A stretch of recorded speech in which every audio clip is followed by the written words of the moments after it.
party is here. Would you please welcome the one and only Jake Shears?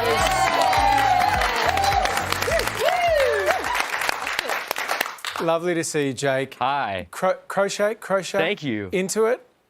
It's looking very tempting. It's looking really, I was thinking about it sitting here. It looks really fun. Hey, you've described the album as a party. Are you the last man standing at parties?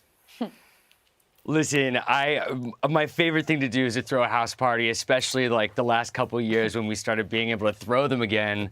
I've got a house in New Orleans, and I live between London and New Orleans, and it's just like, it's my favorite thing to do is just have loads of people over, DJ, stay up late, and yes, I am the last one dancing at the end of the night. I love it. Do you party harder as a solo artist or as a Scissor Sister, Jake?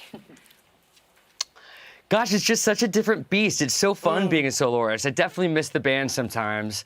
But making the records is really fun solo because I really get to just, follow a vision through and sort of, I've got sort of the last word on everything that I make. So I really feel like the two solo albums I've made have really kind of been a super cohesive vision. Awesome. So all these parties that you throw at your house, do you rip out any party tricks? Everyone's got a party trick. Hamish can do a worm in his crochet hat. What is your party trick, Jake?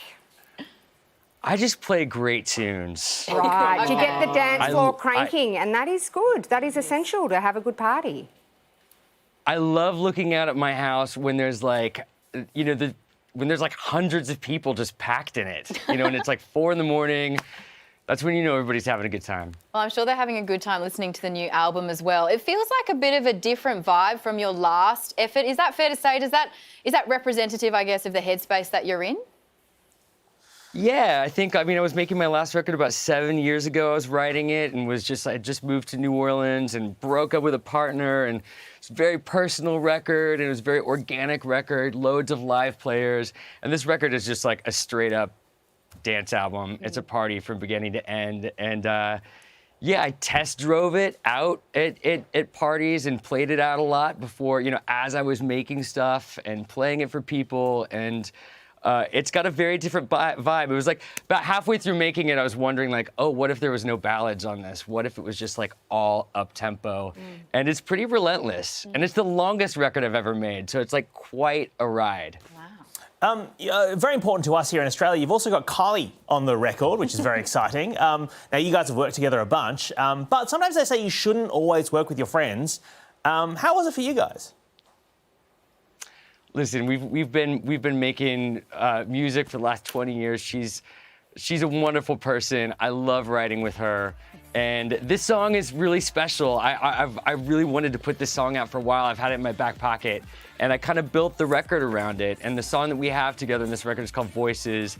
And I just think it's our first proper duet with just the two of us. And it's a really special song to me. And I'm so excited for people to finally get to hear it today. It feels like Christmas. Oh, awesome. Now, she's not the only queen on the album, though, Jake. It also features a cameo from Jane Fonda. Whoa. Now, we've heard a rumour that you used to attend Thursday night parties. I think it was once a month. Jane Fonda would throw these parties and you would go to these parties? Yes. Tell us about them. Yes. They were some of the most amazing nights of my life. She would throw a monthly party, one Thursday a month.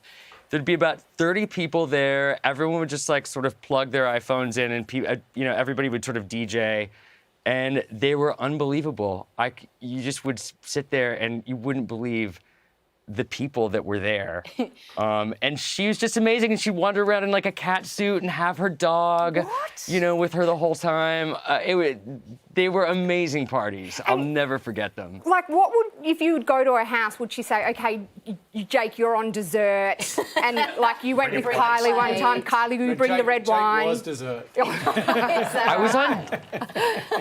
I'd be put on dancing duty, actually. She would, if nobody was on the dance floor, I was the one that she would, I was the one who had to go out and get like the dance floor started, was my job. If you're, you are an amazing DJ, but if you're at a party like this and you're saying that everyone's giving their hand at being a DJ or whatever, are you allowed to be super critical and be like, what on earth is this? Who has picked this track? Elton John, sit no, down. no. Terrible. Terrible. No, thankfully everybody had very good taste. So you're allowed to, I just want to drill down into this a bit more. You're allowed to take +1s to Jane Fonda's house? Like, how does it work? I would take +1s to her house. I took Kylie one night. Kylie and I went to one of her parties, and it was very sweet. It was really fun to have her there. Hey, do you mind if I bring Kylie Minogue to your house? Yeah. I can imagine. Imagine if she was like, nah. But Jake's brand new album, Last Man Dancing, is out today, Jake. It has been an absolute pleasure. It's great to see you. Are you coming back to Australia anytime soon? I hope so. I hope so. I want to come tour this record there.